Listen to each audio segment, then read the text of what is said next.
Lige 7'de 7 galibiyet ile başlayan Galatasaray'ın Eylül ayındaki performansına, yapılan yorumlara bir göz atarak Eylül ayı karnesini çıkardık. Kanalımıza abone olduysanız devam edelim. Milli ara dönüşü ilk maç Eyüpspor'la deplasmandaydı. Victor Osimhen'in Nijerya milli takımda sakatlanması ligin yanı sıra Şampiyonlar Ligi'ndeki Frankfurt maçı öncesi moralleri bozmuştu. Maça forvette Icardi ile başlayan Okan Buruk, yeni transferler İlkay Gündoğan ve Uğurcan Çakır'a da ilk defa ilk 11'de yer verdi. İlk yarısı 0-0 biten maçta yaşanan kriz sonrası ilk kez kadroya giren Barış Alper Yılmaz 57. dakikada oyuna dahil olunca maça hareket getirdi. 73. dakikada Mauro Icardi ile 1-0 öne geçen Sarı Kırmızılılar 89. dakikada Yunus Akgün'ün golüyle skoru ilan etti. Evren Turhan maç sonundaki yazısında şunları yazdı. Galatasaray dün çok durgundu. Kötü oynadı ama maçı kazanmasını bildi. Bu tür galibiyetler şampiyonluk yarışında altın değerindedir. Futbol bazen güzel oynayarak değil, doğru zamanda doğru hamleyi yaparak kazanılır. Bu sonucun ardından Galatasaray ligde 5'te 5 yaparak yoluna kayıpsız devam etti ve gözler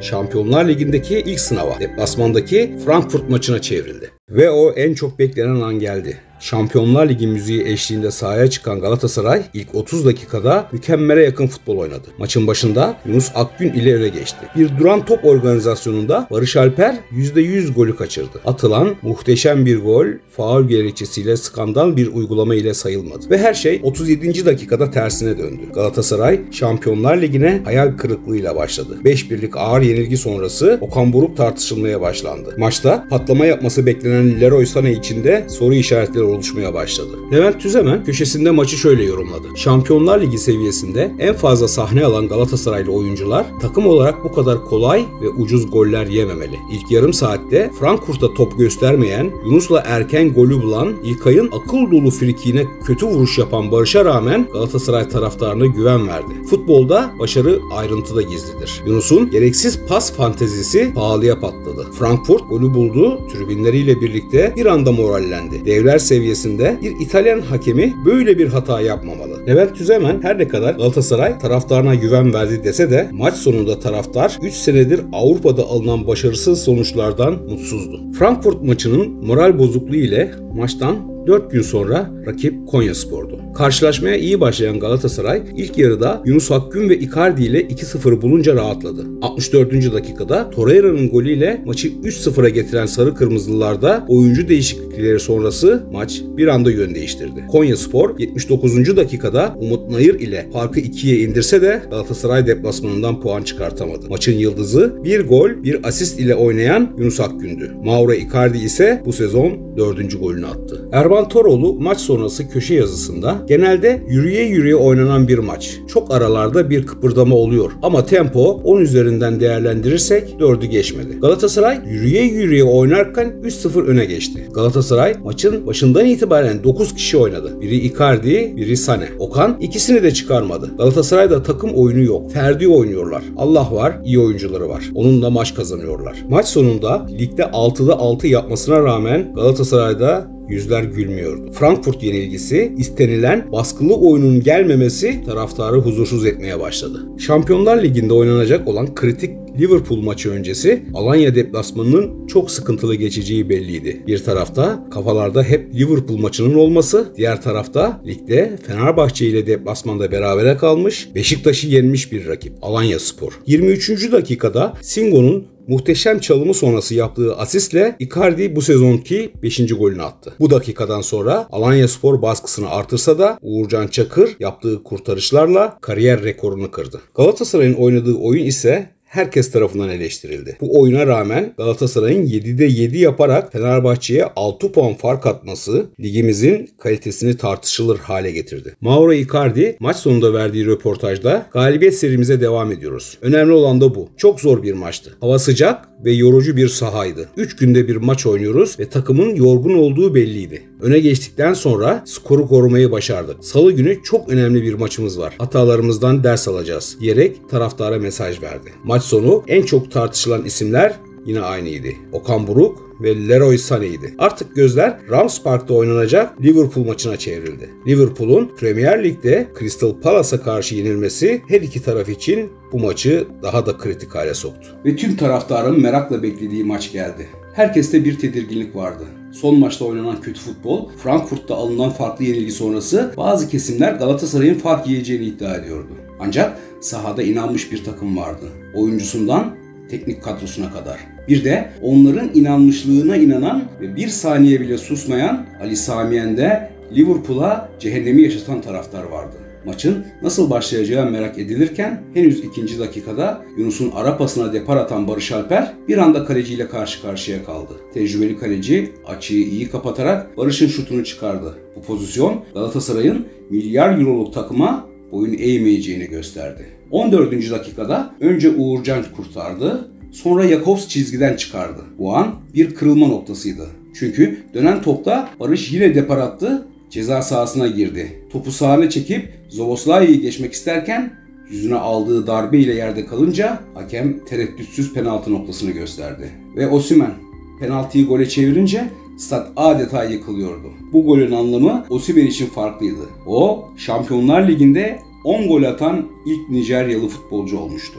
Maçın sonraki bölümü karşılıklı ataklarla geçti. Uğurcan Çakır birçok kritik kurtarışa imza attı. Galatasaray da farkı 2'ye çıkartacak pozisyonları buldu.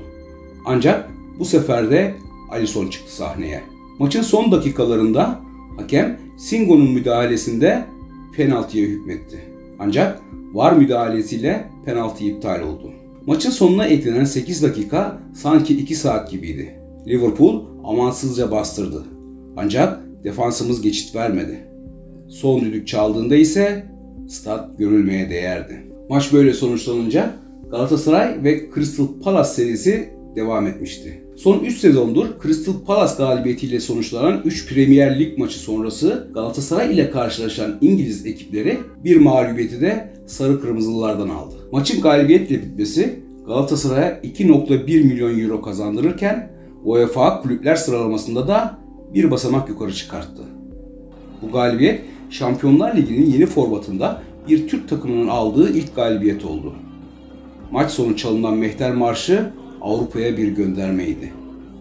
Tabii maç sonu tüm övgüler futbolcuların yanı sıra Okan Buruk'a geldi. Rakip analizi, kadro seçimi ve oynattığı oyun takdire şayandı. Okan Buruk maç sonu açıklamasında şunları söyledi. Kazanmak çok güzel, atmosfer güzeldi. Oyun çok güzeldi. Oyuncularıma teşekkür ederim. Ne istediysek yaptılar. Taraftarımıza da teşekkür ederim. Hiç susmadılar. Her şeyi beraber yaptık. Savunmayı da, hücumu da beraber yaptık. Galibiyet puan olarak, prestij olarak önemli. Türkiye'nin tanıtımı için önemli. Avrupa'da Türkiye Ligi'nin değer görmemesi, Türk takımlarının neler yapabileceğini gösterdik. Herkes Alanya'daki gibi, Frankfurt maçındaki gibi oynarlarsa ne olacak diyordu. Her maçın hikayesi ayrı. Bu maçın hikayesini oyuncularımız yazdı. Maç sonrasında tüm yorumcular Galatasaray'a övgüler yağdırdı. Mücadeleyi İngiltere'deki CBS Sports'a değerlendiren Thierry Henry, Galatasaray'ın Avrupa'da her takıma karşı iyi oynama ve kazanma şansı var. Daha fazlasını başarabilirler mi bilmiyorum. Ama Galatasaray iyi günündeyse ve evinde oynuyorsa Avrupa'da her takım yener. Liverpool efsanesi Carragher ise Galatasaray'a yenilmeyi bekliyordum. Hiç şaşırmadım. Adım adım bu yenilgi geliyordu.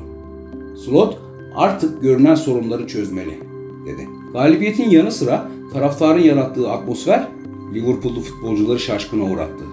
Öyle ki İlkay Gündoğan maç sonu açıklamasında Liverpool'lu bir futbolcu ile diyaloğunu şöyle anlattı. Maç esnasında Liverpool'lu oyunculardan biri yanıma geldi ve atmosfer hep böyle mi diye sordu. Ama isim veremem, dedi. Evet, Eylül ayının son gününde alınan Liverpool zaferi ligde kayıpsız gitse de eleştiri toplayan Galatasaray'da rüzgarı bir anda tersine çevirdi. Okan Buruk istifa diyenler şimdi ona övgüler yağdırıyor. Bir kısım taraftar ise sevinci kısa tutma ve hafta sonundaki Beşiktaş maçına odaklanma gerekliliğini vurguluyor. Ekim ayı Galatasaray için zorlu geçecek.